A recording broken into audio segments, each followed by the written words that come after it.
Saudi আরব দুবাইয়ের কাছ থেকে তেল নিয়ে ইসরায়েল ফিলিস্তিনের উপরে হামলা চালাচ্ছে। শত্রু কোথায় খুঁজতে যাবেন? শত্রু তো আমাদের নিজেদের ঘরে। কারোরই কিছু বলতে হবে না, শুধুমাত্র সৌদি দুবাই যদি একটা কথা বলে, ইসরায়েলের আর সাহস হবে না সামনের দিকে একটা ধাপ বাড়াতে।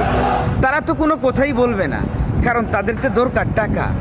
ইসলাম ধ্বংস হয়ে গেলে তাদের কি যায় আসে? তাদের তো রাসূলের দেশে জন্ম হয়েছে, তারা এমনিতেই জান্নাত পেয়ে যাবে। ভালো নেই ফিলিস্তিনে গাজার মুসলমান ভাই ও বোনেরা, ছোট ছোট মাসুম বাচ্চারা, আর তারা মেতে আছে মজ মস্তি, নর নারী আর খেলাধুলা নিয়ে। জেগে উঠো হে বিশ্বের মুসলমান, ফিলিস্তিনের পাশে দাঁড়াতে হবে, ইসলামকে বাঁচাতে হবে, ঘুমিয়ে থাকলে চলবে না। এই ইতিহাস একদিন রোজ হাশরে সাক্ষী দেবে, ইসলামকে বাঁচাতে গিয়ে শুধুমাত্র ফিলিস্তিন যুদ্ধ করেছে, আর আমরা পুরো বিশ্বের মুসলমানরা বসে বসে শুধু তার তামসা দেখে গেছি।